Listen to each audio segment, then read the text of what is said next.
తాడపల్లిలో మాజీ ముఖ్యమంత్రి వైఎస్ జగన్ మాట్లాడుతున్నారు. ఇప్పుడు లైవ్ చూద్దాం. చేస్తూ ఉంది.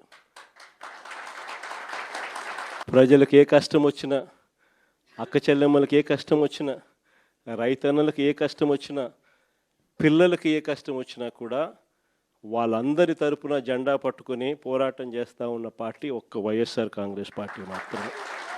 మిమ్మల్ని అందరినీ కూడా ప్రోత్సహిస్తూ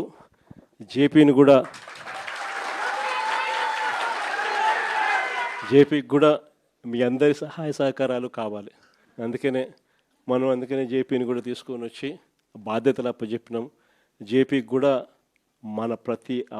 మనలోని ప్రతి కార్యకర్త కూడా జేపీని కూడా మన సొంత కుటుంబ సభ్యునిగా భావిస్తూ మనం అందరం కూడా తోడ్పాటు ఇస్తేనే తాను కూడా గట్టిగా నిలదొక్కుంటుంది.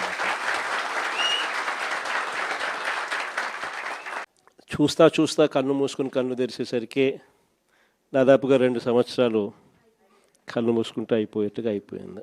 మొత్తానికి 5 బడ్జెట్లు ప్రవేశపెట్టే అవకాశం రాష్ట్ర ప్రభుత్వానికి ఉంటుంది. అందులో 2 అయిపోయినాయి. 3వది ఇప్పుడు ఫిబ్రవరి చివరిలోనో మార్చిలోనో 3వ బడ్జెట్ ప్రవేశపెడతారు. దాని తర్వాత ఇంకా మిగిలి ఉండేది 2. ఇక్కడ నుంచి ఒక 3 సంవత్సరాలు. ఆ 3 సంవత్సరాల్లో 1.5 సంవత్సరం పోతే దాని తర్వాత నా పాదయాత్ర కూడా స్టార్ట్ అయిపోతుంది.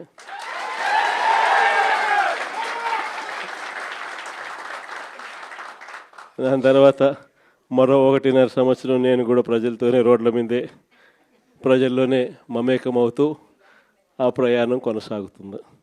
ఇది మరీ ముఖ్యంగా ఎందుకు చెప్పాల్సి వస్తూ ఉంది అంటే, ఈరోజు పరిపాలన చాలా అన్యాయంగా జరుగుతూ ఉంది.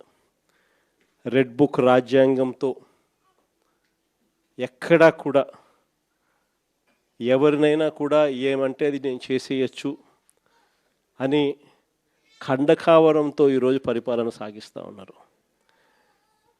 పాలనంతా కూడా అబద్ధాలు, మోసాలు. ఆ అబద్ధాలు ఆడుతున్నావయ్యా, మోసం ఎందుకు చేస్తున్నావయ్యా అని చెప్పి గట్టిగా నిలదీస్తే రివర్స్ ఉల్టా కేసులు పెడతా ఉన్నారు. పోలీసులను పంపిస్తూ ఉన్నారు. పోలీసు వ్యవస్థ ఎప్పుడూ చూడని విధంగా దుర్వినియోగం అయిపోయిన పరిస్థితులు మొట్టమొదటిసారిగా చూస్తూ ఉన్నాం. ఇవన్నీ కూడా ఈరోజు మనకు కనిపిస్తూ ఉన్నాయి. మరోవైపున పాలన ఎలా సాగుతూ ఉందని ఒకసారి చూస్తే, పాలనలో ప్రతి ఇంట్లో కూడా ఈరోజు చర్చనీయాంశంగానే ఉంది. ప్రతి ఇంట్లో కూడా ఈరోజు చర్చ జరుగుతూ ఉంది. జగన్ ఉన్నప్పుడే బాగుండేది, కనీసం ఆయన ప్రతి నెల ఏదో బటన్ నొక్కుతూ ఉన్నాడు, ఖచ్చితంగా మాట చెప్పినాడు, మాట ప్రకారం నిలబడ్డాడు. ఈరోజు జగన్ పోయాడు, చంద్రబాబు నాయుడు ఏమో బిర్యానీ పెడతానని మోసం చేశాడు, ఉన్న పలావు పోయింది, ఇప్పుడు బిర్యానీ కూడా పోయింది అని చెప్పి ఈరోజు ప్రతి ఇంట్లో కూడా చర్చనీయాంశం జరుగుతూ ఉంది. ఈరోజు నిజంగానే ప్రతి ఇంట్లో కూడా పోలికను చూస్తూ ఉన్నారు. ఆ రోజు ఇదే రాష్ట్రం, ఇదే బడ్జెట్, ఇదే పరిస్థితుల్లో అప్పుడు ఇంకా దారుణమైన పరిస్థితులు, కోవిడ్ వచ్చి 2 సంవత్సరాలు అతి దారుణమైన పరిస్థితులు ఉన్నప్పటికీ కూడా ఎప్పుడూ కూడా ప్రభుత్వ కష్టాలను ఎప్పుడూ ప్రజలకు చూపించి ఎప్పుడూ కూడా పథకాలను ఎగరగొట్టాలి అని చెప్పి ఏ రోజు మన ప్రభుత్వం ఎప్పుడు ఆలోచన చేయలే. మన కష్టాలు ఎన్నున్నా కూడా ముఖంలో చిక్కటి చిరునవ్వే మెయింటైన్ చేశాం. ప్రజలకు మాత్రం చెప్పిన ప్రతి మంచి కూడా చేసి చూపించిన ప్రభుత్వం మనది. కానీ ఎప్పుడైతే మనం ఓడిపోయినామో, ఎప్పుడైతే చంద్రబాబు నాయుడు గారి పాలన ప్రజలు మళ్ళీ తిరిగి చూశారో అప్పుడు తేడా కనిపిస్తూ ఉంది. జగన్ వల్ల మంచి జరిగింది, జగన్ ఎలా చేయగలిగినాడు, చంద్రబాబు నాయుడు ఎందుకు చేయలేకపోతా ఉన్నాడు, చంద్రబాబు నాయుడు అంత అబద్ధాలోడు, మోసం చేసేవాడు ప్రపంచ చరిత్రలో ఎవడు ఉండడు అని కూడా చెప్తా ఉన్నారు. ఒకవైపున ఉన్న పథకాలన్నీ రద్దయిపోయాయి, మరోవైపున ఈయన చెప్పిన సూపర్ 6లు, సూపర్ 7లు అన్నీ మోసాల కింద తేలిపోయాయి. ఇంకొక అడుగు చూస్తే వ్యవస్థలన్నీ కూడా పూర్తిగా నీరు గారిపోయినాయి, నిర్వీర్యమైపోయినాయి. ఆశ్చర్యం కలిగించే విధంగా స్కూళ్ళు అయితే కలకలలాడుతూ ఉన్నాయి. మన ప్రభుత్వంలో మొట్టమొదటిసారిగా స్కూల్ రూపురేఖలు మారాయి. దశాబ్దాలుగా ఎవడు కూడా పట్టించుకునే పరిస్థితి నుంచి స్కూళ్ళ రూపురేఖలు మారి ప్రైవేట్ వాళ్ళు కూడా గవర్నమెంట్ స్కూళ్ళతో పోటీ పడే పరిస్థితి ఎప్పుడు వచ్చింది అని అంటే అది కేవలం మన 5 సంవత్సరాల పరిపాలనలో మాత్రమే జరిగింది. గవర్నమెంట్ స్కూళ్ళల్లో పిల్లల్ని చేర్పించాలంటే ఎమ్మెల్యే చేత రికమెండేషన్ తీసుకొని పోయి లెటర్లు తీసుకొని పోయి చేర్పించే పరిస్థితి నుంచి ఈరోజు గవర్నమెంట్ స్కూళ్ళల్లో ఏకంగా దాదాపుగా 9 లక్షల మంది పిల్లలు గవర్నమెంట్ స్కూళ్ళు మానేసిన పరిస్థితి ఈరోజు రాష్ట్రంలో కనిపిస్తూ ఉంది. స్కూళ్ళు నాశనం అయిపోయాయి. పెద్ద చదువులు చదువుతూ ఉన్న పిల్లలు ఫీజు రీయింబర్స్మెంట్ లేక 8 క్వార్టర్స్, జనవరి, ఫిబ్రవరి, మార్చికి సంబంధించిన క్వార్టర్ మామూలుగా ఏప్రిల్లో వెరిఫై చేసి మేలో ఫీజు రీయింబర్స్మెంట్ ఇచ్చేసేయాలి. ఒక క్వార్టర్ అయిపోతూనే, ఒక త్రైమాసికం అయిపోతూనే ఆ త్రైమాసికానికి సంబంధించి మన ప్రభుత్వ హయాంలో నెక్స్ట్ త్రైమాసికంలో పాత త్రైమాసికానికి సంబంధించిన డబ్బులు ఆ తల్లుల ఖాతాల్లోకి డబ్బులు పడేటివి వెరిఫికేషన్ కంప్లీట్ చేసుకుని.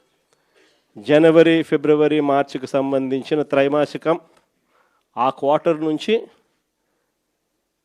ఎలక్షన్ కోడ్ మార్చి 16వ తారీఖు ఎలక్షన్ కోడ్ వచ్చింది, అక్కడ ఆగిపోయింది. అంతే. అక్కడ నుంచి ఈ నిన్న డిసెంబర్కు ఏకంగా 8 క్వార్టర్స్.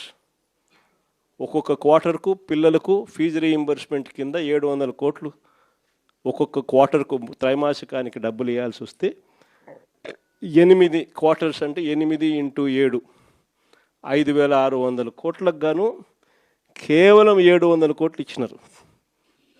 4,900 కోట్లు బకాయి.